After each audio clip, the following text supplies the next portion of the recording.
Hello everyone. I, 26F, live in a small town with a lot of family. Aunts, uncles, cousins, grandparents, basically everyone related to me lives here. My sister Lilia, 28F, married her husband Sean, 31M, last year. I don't know him very well, but I don't have a problem with him either. Every other weekend, my mom will host a party type thing for the whole family. There's food, decorations, music, etc. Everyone has a blast. A few months ago, my sister started acting kind of strange at these parties. Her husband isn't a very social person from what I can tell. He usually stands off to the side, sometimes without food. Lilia started making comments, usually to our immediate family, but sometimes to anyone who'll listen, about how Sean thinks the decorations look tacky or Sean thinks the music is too loud. At first it was basically harmless, but the comments got worse and worse. She started saying things like that outside of family parties, too. The weekend before last, she made small talk for a while before saying, Sean doesn't look like he's having a good time. I don't think he likes the food very much.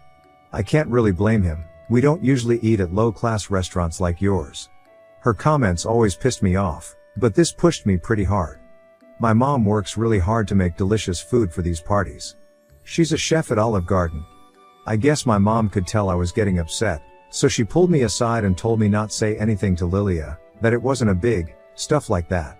I respected her wishes, even though I really wanted to stand up for her. Last week, Lilia called and said Sean's best friend is getting married. I'm a wedding planner, and she wants me to plan the wedding. I said sure. This weekend, Sean's best friend and his fiancée had a joint bachelor and bachelorette party. Lilia is a bridesmaid. She invited me to come along so I could meet the bride and groom, and probably officially become their wedding planner. When I arrived at the club, Lilia immediately grabbed my wrist and pulled me to the bathroom.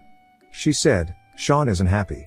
No one will take you seriously as a wedding planner if you dress like a slut. You embarrassed him, and now, the groom, will blame him for recommending a shitty planner. I had enough of her at that point. It felt like she was just using Sean as an excuse to voice her own opinions.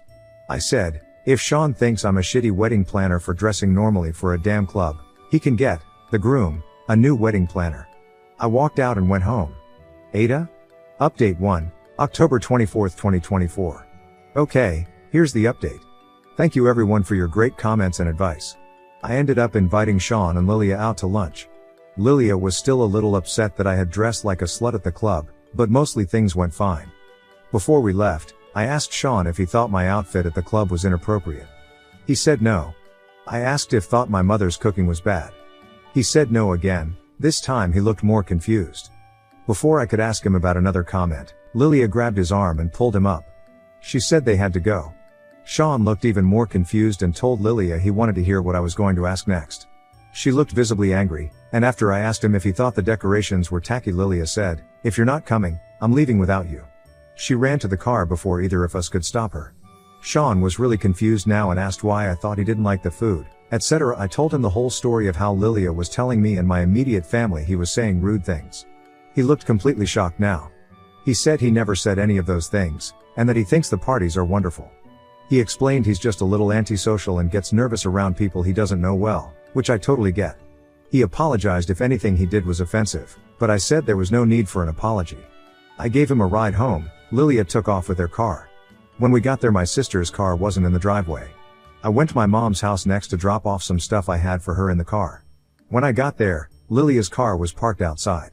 She was sitting at the dining table crying, and my mom was doing her best to comfort her. When my sister saw me, she started crying even harder. I sat down and waited until she could calm down.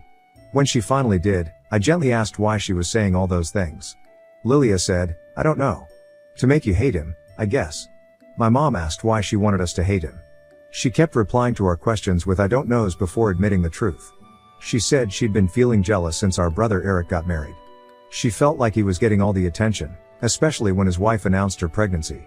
She also said Eric was always the golden child growing up, and she wanted people to notice her just this once. I never thought he was the golden child. In fact, Lilia seemed to be favored over him, but maybe I was too wrapped up in my own stuff to notice. My sister decided to stir up some drama to get the attention back on her. She used Sean, because no one in the family knew him very well and it was easy because he doesn't interact with a lot of people. She claims she wanted the attention so badly, even if it was negative. She wanted to see how far we'd let her go before one of us snapped. After a long talk, she promised never to do anything like this again, and admitted she mostly did all this out of resentment toward Eric for always stealing the spotlight. My mom promised to pay more attention to her, and she apologized if she ever made Lilia feel like Eric was better than her. We all hugged it out. Earlier tonight, Lilia called me and said she and Sean were going to try couples therapy, and she was going to get individual therapy for herself. I said I was happy for her and she can come to me if she ever needs anything. I guess that's it. I'll update again if anything else happens. Comments where Op has replied, Commenter 1. Dang. Personally, I would never trust Lilia with anything ever again, especially because she craved attention so much she didn't care if it made her partner, a man she supposedly loves, into the bad guy. What's stopping her from doing that to any one of you if she could do that to the man she made vows with? My mom promised to pay more attention to her, and she apologized if she ever made Lilia feel like Eric was better than her. I don't really like this response, to be honest. Lilia straight up admitted she wanted people to hate Sean for no reason, and she gets rewarded with love and more attention. Oop, my mom has stage 4 cancer, and we don't know how much longer she'll be here. I completely understand wanting this all to just be over and cherishing the time she has left with her daughter. But in a different situation, I 100% agree that this wouldn't be a great response. Commenter 2, is Lilia the middle child? Oop, no, she's the oldest. Eric is the middle child. Commenter 3, honestly Op, if I were you I'd give your sister some LC space. Because she's acted horribly to all of you and at her poor husband's expense. All because she didn't have enough attention. She needs help and you need to stay away from her for a bit. She's just drama at this point. You can still be there for your mom while keeping low contact with your sister. Stop making excuses for her. Oop, I would, but I think a lot of this was caused by mom's declining health. I want to be there for all of my family if the worst were to happen. My mom wants Olive to be there for her as a family. If I went low contact, it would really hurt my mom and cause other damage to the family. I also think this is just Lilia's way of dealing with the grief of possibly losing our mom. It doesn't excuse her behavior, of course, but I can't go low contact now when she needs me. Update 2, October 25, 2024. Hi again. I wanted to give a mini update and answer some questions I've seen in the comments. I am 26, Eric is 27, and Lilia is 28. I didn't end up planning Sean's best friend's wedding. I found out the wedding is in 2 weeks, and they were scrambling to put everything together, confirm everything, even book some things last minute. So no, I didn't take that job. I am not trying to justify Lilia's actions in any way. I agree that she really needs therapy. I'm just trying to help people understand why I'm not going no contact with her. First, there's our mom. If I personally wanted to cut contact with her, our mom has cancer. She wants us to be together as a family for her, and I respect that. Also, I would love someone who's cut off a family member to comment and explain how it all went. Especially someone who lives in the same town as a lot of family. My hunch is, it's not easy. I probably should have put this in the original post, but I'm saying it now. My father died when I was 19 in a bad car crash. Lilia was really close to him. My sister has been my best friend since I was born. That's not something I want to throw away over one incident. Yes, it was wrong. Yes, I am angry at her. Yes, it will take a long time for me to trust her again, but I still love her. She's done so much for me, punched someone who was bullying me in the face, worked double shifts to help with my tuition, never once left my side when I suspected my ex was stalking me. And that's just to name a few. I don't think she's a terrible person. I think she screwed up out of fear for our mom and the trauma of losing our dad. The jealousy part could also be true. She's always been a very jealous person. It will take time for me to forgive her, but I think we can work things out. Now on to the mini update. I spoke with mom today. She's also angry at Lilia, of course, but she wants to keep the peace at least until her time comes. She said conspiratorially at the next party, Sean's going to pull a Lilia set on her. Half joking, though it would be funny if it really happens. I spoke to Sean too. He's the angriest out of us, but he said he loves her and is going to try to work things out. They start couples therapy on Saturday, and Lilia starts individual therapy tomorrow. I wished him the best. Next story, family boycotted my wedding after my fiancé refused to ask my dad's permission to marry me. Now I'm pregnant with their first grandchild and they're making demands. Hi, guys. I've been with my boyfriend, M25, for 3 years. We both just finished school, and are finally ready for marriage. He proposed last week and I happily said yes. I could not be happier. I love him and he is going to be an awesome dad someday. But my BF is very new school and my dad is kind of old school. My dad was beyond mad that my boyfriend did not ask my dad for my hand before proposing. My dad said he was willing to hear my boyfriend's apology if my boyfriend formally asks for my hand at a dinner that my dad said he will pay for at the restaurant of my boyfriend's choosing. My dad feels like he is being very accommodating. He will bring my boyfriend's favorite wine to celebrate. I spoke to my boyfriend last night and he won't budge. He doesn't believe in that tradition. My boyfriend showed me an article online where a Pakistani woman was stoned to death outside a courthouse because she married a man against her family's wishes. This just happened. My boyfriend, who witnessed his father be abusive/possessive with his mom as a child, has always felt strongly that women are not property. He thinks the tradition of asking for her hat is repulsive. His point is that he's met my whole family and gotten to know them. He says they have always known his intentions and he never made it secret that he was in love with me and wanted to marry me and have children. He feels he was done enough to announce his intentions and all of them seem to approve of him. He says that at this point he only needs my approval to marry him and nobody else's. So yesterday my mom told me that my dad, who is not even speaking to me because I won't set my foot down with my boyfriend, is calling the whole family and telling them to not attend my wedding. My mom says that my boyfriend is the one treating me like property by not letting me have a say in his decision to not observe a tradition that my two older sisters' husbands observed. I told my mother that I understand where my boyfriend is coming from and that I have decided to do away with the tradition of him asking for my hand. So my mother is obviously mad and said that I should be ready for serious consequences. I asked her what and she would not say. But from talking to my sister, she said that they would blackball us from all family gatherings. My two sisters and my mom have told me my boyfriend is being selfish. The wedding is set for August 9th. I'm worried that nobody in my family will attend my wedding. Edit, I'm getting some comments about my boyfriend asking for my parents' blessing instead of permission, or hand. I just can't see the difference. There might be one, but I don't see it. Is there a big difference? Comments where Op has replied, "Oop, thanks for the congrats and comment. I was just thinking as I read some comments here." One comment said that my parents should not have staged the boycott either way. So maybe the boycott signals something more than just my father wanting to be included in some way. I don't know. I'm now worried that the boycott and calling all my relatives signals more controlling issues that my dad has that I never noticed before. My two older sisters had no problems with their wedding because they did everything the way my dad liked. So, I'm scared now that maybe my boyfriend is right, that it's not just a tradition.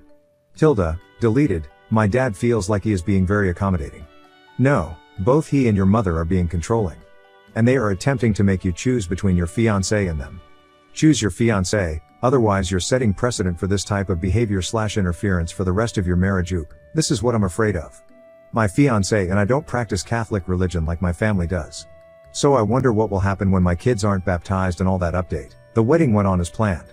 My parents stuck to their guns and boycotted. One of my two sisters attended and is now happily blacklisted from our family. Nobody else from my entire family showed up, including my two brothers. The wedding was a little unconventional. My sister walked my husband down the aisle and then his sister walked me down the aisle. I wanted this because my sil actually introduced us and helped me get my first date with him. There was no question about who gives away the bride or even about objections. It was normal other than that. There has been no contact between me and my family, other than my one sister. My mother has made it a point to send me a card every time that they have a family gathering for holidays or birthdays at their house to let me know that my father says I'm not invited. I get one almost every month. I don't even read them anymore, I just toss them. I don't know why they keep sending them because I've made no effort to contact them and I live over 3 hours away, so it's not like I will run into them by accident. The reason I came back to post this here is because some people here made a prediction that came true, that they would come crawling back when we had children. I am now expecting our first child, a girl. Smile. She will be the first grandchild for my parents. My parents found out about the pregnancy a few months ago through a family friend. They didn't waste any time in making demands, not requests, demands. My boyfriend and I are not religious, but I had a Catholic upbringing. I don't practice at all by choice. My mother called me back in April telling me that my father wanted our daughter's middle name to be his mother's first name. I said no. My father was listening in on speaker, so I went ahead and told them that they were officially uninvited from all birthdays, graduations, and any other important dates in her life. My father called me half an hour later crying and begging me to come stay with them for the birth so my mother could care for me. I said no. He also said that he had already made arrangements for his priest could baptize her at his church, but that I needed to agree to naming her after his mother if I wanted this to happen. He said he'd already planned a big celebration for the birth and the baptism that he was paying for. I said no to all of it. He went from meekly trying to sweet talk me to raising his voice at me, and I hung up. He called a couple of more times to apologize for losing his temper and again begged me to reconsider giving birth at a hospital near them so they could visit us. He denied having any knowledge of my mother sending me cards to uninvite us to any family functions, and even said that he specifically asked her to invite us, but he was told I declined every time. He lets my mom do the dirty work so he can later hide behind her and deny he had any knowledge. He's done this since I was a little girl. He does this every time he wants to drop the hammer on somebody, but be the good cop also. He'll never change. He denied having any knowledge of why anybody in the family missed my wedding. I told him our daughter would not be baptized, or Catholic at all, no offense to Catholics. I told him he was too manipulative and controlling and I didn't want my daughter exposed to that. He's too toxic and just venomous. Coincidentally, the day and for several days after that phone call I got tons of calls and emails from my brothers, their wives, my sister, and all my aunts. They all wanted to apologize for missing my wedding, and all had specific excuses, and wanted to make plans to be there for my daughter's birth. I banned them all from her life until she's old enough to decide for herself to let them in. My husband was a little surprised and not sure about banning everybody forever. He's more leaning towards supervised visits if they want to drive to us. My dad has been calling him like crazy, but we are a united front. My husband is deferring to me but giving me ideas as to how I can give a little if I decide to. But with my family there's no giving a little. They want it all. For now, they're all banned. I will reconsider when the youngest of our children turns 18. Smile. For now my dad will have to settle for sucking up to my husband while I stick to my guns. Unlike him, I don't mind owning my decisions even if it means I'm bad cop. I'm not ready to give up a relatively drama-free, stress-free life to allow my dad and all his sheep back into our lives. Comments where Op has replied, downvoted commenter. He should have just done such a small task and asked, like to make peace, geez, I mean really pushing your family away for such a stupid reason. On their side and yours. Oop, but that's the thing. After that one small task they would want to name my daughter, another small task, then they would ask I go have the baby near them, another small task, then have her baptized by their priest, then they pick her school, then they make life decisions for her like they tried with me and my siblings, all small tasks. Oop replying to a downvoted comment that things have gone too far and to make amends for their daughter. I guess I would tell you that not everything fits in the oversimplification in your comment. My daughter will be better off without a full family of manipulative, controlling, and abusive people, or people who condone such behavior. After years of abuse I was glad my husband decided my dad's demand that he ask permission to marry me was too antiquated. The original conflict that caused this rift was years of abuse and manipulation. I chose to burn bridges that needed to go. Otherwise I would never be free to make my own decisions about my own life without consulting with my dad at every turn.